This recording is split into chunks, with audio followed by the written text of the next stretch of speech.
మరో breaking news చేస్తున్నాం. భారీ వర్షాలపై ప్రభుత్వం అలర్ట్ అయింది. వరద ప్రాంతాల్లో ముమ్మరంగా సహాయక చర్యలు చేపడుతుంది. వర్షాలపై కేంద్ర మంత్రి బండి సంజయ్ రాష్ట్ర మంత్రి పొంగులేటికి ఫోన్ చేశారు. వర్షాలపై కేంద్ర రాష్ట్ర ప్రభుత్వాలు సమన్వయం చేసుకుంటూ ముందుకెళ్తామని బండి సంజయ్ పొంగులేటికి తెలిపారు.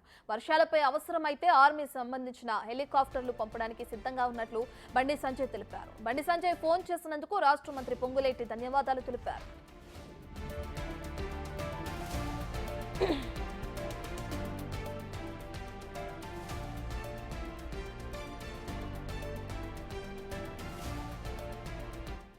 ఖమ్మంలో మున్నేరు వాగు ఉధృతంగా ప్రవహిస్తుంది. ప్రకాష్ నగర్ బ్రిడ్జ్ పై చిక్కుకున్న 9 మందిని కాపాడేందుకు చర్యలు ముమ్మరం చేశారు. ఏపీసీఎస్ తో మంత్రి తుమ్మల నాగేశ్వరరావు మాట్లాడారు. మున్నేరులో చిక్కుకున్న వారిని రక్షించేందుకు హెలికాప్టర్లు పంపాలని ఏసీసీఎస్ కు మంత్రి తుమ్మల కోరారు. హెలికాప్టర్లు పంపేందుకు ఏపీ ప్రభుత్వం అంగీకరించింది. విశాఖ నుంచి ఖమ్మం బయలుదేరిన హెలికాప్టర్లు సహాయక చర్యల్లో పాల్గొంటున్నారు.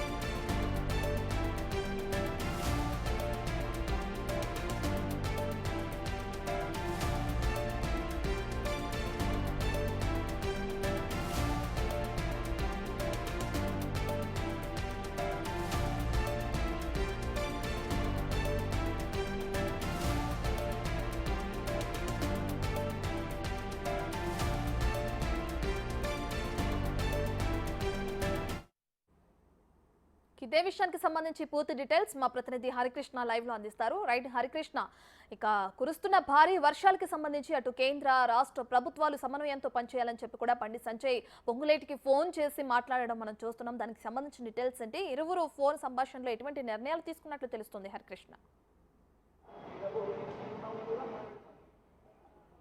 రత్న రాష్ట్ర వ్యాప్తంగా 36 గంటల నుంచి ఎడతెరిపి లేకుండా భారీ వర్షాలు అయితే కురుస్తున్నాయి. ప్రధానంగా గోదావరి పరివాహక ప్రాంతాలు ఎక్కువగా వరద ఉధృతి ఎక్కువగా ఉండడంతో ఉదయం నుంచి కూడా మంత్రి పొంగులేటి వివిధ శాఖల అధికారులతో అయితే వీడియో కాన్ఫరెన్స్ ద్వారా సమన్వయం చేస్తున్నారు. ఈ నేపథ్యంలోనే కేంద్ర మంత్రి బండి సంజయ్ కూడా మంత్రి పొంగులేటికి అయితే కాల్ చేసి వరద ఉధృత పరిస్థితి ఏ విధంగా ఉంది, గోదావరి నది పరివాహక ప్రాంతాల్లో ఎటువంటి సహాయక చర్యలు చేపడుతున్నారంటూ కూడా ఆయన అడిగి తెలుసుకోవడం జరిగింది. ఈ నేపథ్యంలో అత్యవసరమైతే ఆర్మీకి సంబంధించిన ఆర్మీ యొక్క మిలిటెంట్లను కానీ అదేవిధంగా ఆర్మీకి సంబంధించిన హెలికాప్టర్లను కూడా పంపిస్తాము, మీరు ఖచ్చితంగా సమన్వయం చేసుకుందాం. కేంద్ర రాష్ట్ర ప్రభుత్వాలు రెండు సమన్వయం చేసుకొని తెలంగాణ రాష్ట్రంలో ఏదైతే వరద ప్రభావిత ప్రాంతాలు ఉన్నాయో అక్కడ ఎవరైతే ప్రజలు ఉంటారో వారందరినీ కూడా సురక్షితంగా పునరావాస కేంద్రాలకు కానీ అదేవిధంగా సురక్షిత ప్రాంతాలకు కానీ తరలించే ప్రయత్నం చేద్దామంటూ కూడా బండి సంజయ్ మంత్రి పొంగులేటికి అయితే కాల్ చేసి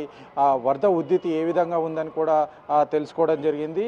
ఈ నేపథ్యంలోనే ఖమ్మం అదేవిధంగా మహబూబాద్ అదేవిధంగా పాలేరు ఈ నియోజకవర్గాల్లో ప్రధానంగా గోదావరి నది ప్రభావం ఎక్కువగా ఉండడంతో అక్కడ సహాయక చర్యలు చేపట్టాలంటూ అన్ని డిపార్ట్మెంట్ల అధికారులను సమన్వయం చేసుకొని కూడా సహాయక చర్యలు చేపట్టాలంటూ కూడా మంత్రి బండి సంజయ్ అయితే పొంగులేటికి తెలపడం జరిగింది. అదేవిధంగా ఖమ్మంలో మన్నేరు వాగుకు సంబంధించి కూడా ఒక ఫ్యామిలీ అయితే అక్కడ చిక్కుకోవడం జరిగింది. వారిని కాపాడేందుకు కూడా మంత్రి తుమ్మల అయితే ఏపీ యొక్క సిఎస్కి అదేవిధంగా అక్కడ ఉన్న పోలీస్ డిపార్ట్మెంట్కి అయితే కాల్ చేసి అక్కడ హెలికాప్టర్లను అయితే తీసుకొని ఏదైతే మొన్నేరు వాగులో చిక్కున్న ఫ్యామిలీని కాపాడడానికి ఖచ్చితంగా అక్కడి నుంచి హెలికాప్టర్లు పంపించడం అని చెప్పేసి ఫోన్ కాల్ ద్వారా మాట్లాడడం జరిగింది. సానుకూలంగా స్పందించిన ఏపీ సిఎస్ కూడా అక్కడి నుంచి హెలికాప్టర్లు పంపిస్తామని కూడా హామీ ఇవ్వడం అయితే జరిగింది. మొత్తానికి అయితే గోదావరి పరివాహక ప్రాంతాల్లో మాత్రం వరద ఉధృతంగా రావడంతో ఏదైతే అధికారులను కూడా అలర్ట్ చేసి ఏదైతే వరద నీరు ఎక్కువగా వచ్చి డ్యాంలో చేరే వరకు చూడకుండా కొద్దిగా వాటర్ అయితే కింది ప్రాంతాలకు వదలడం వల్ల కింది ప్రాంతాల్లో ఉన్న వారికి ఏదైతే వరద ఉధృతి వల్ల ఎక్కువగా ప్రభావం ఉండదు. వారిని ఆ లోపు కూడా ఏదైతే పునరావాస కేంద్రాలకు కానీ సురక్షిత ప్రాంతాలకు కానీ తరలించే ప్రయత్నం చేయొచ్చు. సో ఆ విధంగా అధికారులందరూ కూడా సమన్వయం చేసుకొని అందరూ కూడా అందుబాటులో ఉండాలి అని చెప్పేసి కూడా మంత్రి పొంగులేటి అందరికీ అధికారులకు అదేవిధంగా మంత్రి తుమ్మల కూడా అధికారులకు ఆదేశాలు అయితే జారీ చేయడం జరిగింది. మొత్తానికి రాష్ట్రంలో అయితే వరద కారణంగా చాలా ఉద్రిక్త పరిస్థితి నెలకొందని చెప్పవచ్చు. వీరందరూ కూడా వరదలో ఎవరికి కూడా ఎక్కడే ఎట్లాంటి సాయం కావాలన్నా కానీ అందరూ కూడా ఆ కంట్రోల్ రూమ్కి సచివాలయంలో ఏర్పాటు చేసిన కంట్రోల్ రూమ్కి ఫోన్ చేయాలని చెప్పి అధికారులందరూ కూడా అప్రమత్తంగా ఉండాలి. 24 గంటలు అందరూ అందుబాటులో ఉండి ఎటువంటి ప్రాణ నష్టం అదేవిధంగా ఆస్తి నష్టం జరగకుండా ప్రజలందరిని కాపాడుకునే ప్రయత్నం చేయాలని చెప్పేసి కూడా పొంగిలేటి అధికారులకు కూడా ఆదేశాలు అయితే జారీ చేయడం. అదేవిధంగా జిహెచ్ఎంసీ పరిధిలో కూడా ఎవరైతే లోతట్టు ప్రాంతాల్లో ఉంటారో వాళ్ళందరినీ కూడా పునరావాస కేంద్రాలకు తరలించాలి. అదేవిధంగా లోతట్టు ప్రాంతాల్లో ఉన్న స్కూళ్ళకు కానీ లేకపోతే ఇంకా జిహెచ్ఎంసీ పరిధిలో ఉన్న మొత్తం స్కూళ్ళకు కూడా సెలవులు అయితే ప్రకటించడం జరిగింది. మొత్తానికి కేంద్ర రాష్ట్ర ప్రభుత్వాలు సమన్వయం చేసుకోవాలి, సమన్వయంతో ముందుకెళ్ళాలి. వర్షాల ప్రభావంతో ఎటువంటి ప్రభావం అంటే ప్రజలకు ఎటువంటి ఇబ్బందులు కలగకూడదని కూడా కేంద్ర మంత్రి బండి సంజయ్ అదేవిధంగా పొంగిలేటి ఇద్దరు కూడా ఫోన్ భాషలో సంభాషించుకున్నారు. రత్న రైట్ హరికృష్ణ, ఇప్పుడైతే కురుస్తున్న భారీ వర్షాలకు సంబంధించి అటు ఏ విధంగా తెలంగాణ మొత్తం జలమయమైందో కూడా మనం చూస్తున్నాం. అయితే దీనికి సంబంధించి అటు కేంద్ర మంత్రి బండి సంజయ్ అధిష్టానంతో కూడా మాట్లాడినట్టు తెలుస్తుంది. ఇక బీఆర్ఎస్ నుంచి ఎటువంటి బీజేపీ నుంచి ఇంకా బీజేపీ పెద్దలు కానీ ఎవరైనా ఎటువంటి సహాయక చర్యల్లో పాల్గొనే అవకాశం కనిపిస్తుంది? వాళ్ళు ఎటువంటి చర్యలకి ముందుకు రానున్నారు? దానికి సంబంధించిన డీటెయిల్స్ ఏంటి? యశ్రత్న, రాష్ట్ర వ్యాప్తంగా భారీ వర్షాలు కురుస్తున్న నేపథ్యంలో ఒక పార్టీకి సంబంధించి కేంద్ర రాష్ట్ర ప్రభుత్వాలు అంటే ప్రభుత్వ పెద్దలుగా ఉన్నాము. ఒక పార్టీకి సంబంధించిన నాయకులు కాకుండా హ్యుమానిటీ మానవత్వ దృక్పథంతో అందరూ కలిసి పనిచేసుకోవాలి. ప్రజలకు ఒక లీడర్లుగా అంటే లీడర్ అనేవారు ఖచ్చితంగా ఇట్లా ఏదైతే ప్రమాదం కానీ లేకపోతే ఏదైనా సమస్య వచ్చినప్పుడే బయటికి రావాల్సిన పరిస్థితి అంటే ఎక్కువగా మానవత్వ దృక్పథంతో అదేవిధంగా వాళ్ళలో ఉన్న క్వాలిటీనెస్ని అయితే బయటికి తీసుకురావాల్సి వస్తుంది. అయితే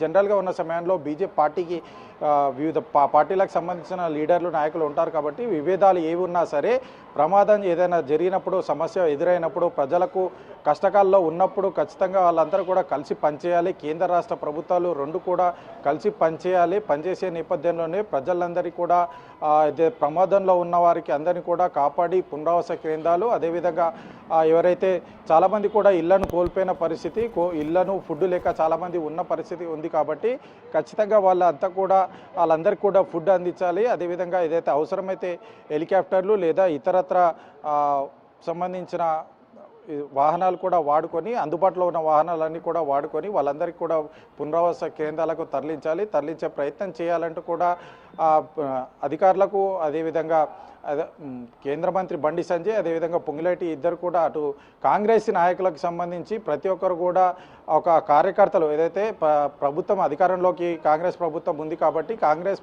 కార్యకర్తలందరూ కూడా సహాయక చర్యల్లో పాల్గొని ప్రతి ఒక్కరు కూడా ఎవరైతే అవసరం ఉంటుందో వాళ్ళందరికీ కూడా సాయం చేయాలని కూడా మంత్రి పొంగిలేటి అయితే పిలుపునియడం జరిగింది. అదేవిధంగా బీజేపీకి సంబంధించి కూడా బీజేపీ నాయకులు కూడా ఏదైతే సహాయక చర్యల్లో పాల్గొంటామంటూ కూడా మానవతా దృక్పథంతో ఈ అపాయం వచ్చినప్పుడు ఖచ్చితంగా మానవత్వాన్ని చాటుకోవాలి. మానవతా దృక్పథంతో ఈ యొక్క సహాయక చర్యల్లో పాల్గొనాలంటూ కూడా బీజేపీ కూడా పిలుపునివ్వడం అయితే మొత్తానికి కాంగ్రెస్ అయితే పొద్దుగాల నుంచి అంటే మార్నింగ్ నుండి కూడా సీఎం అదేవిధంగా మంత్రి పొంగిలేటి దగ్గరుండి మరి సీఎస్తో అదేవిధంగా డీజీపీని కలుపుకొని ఖచ్చితంగా ఏంటిది సహాయక చర్యల్లో పాల్గొనాలి అంటూ కూడా కాంగ్రెస్ అయితే పిలుపునివ్వడం జరిగింది. ఈ నేపథ్యంలోనే కాంగ్రెస్ కార్యకర్తలు కూడా సహాయక చర్యల్లో పాల్గొంటున్నారు. రత్న రైట్, థ్యాంక్ యూ హరికృష్ణ.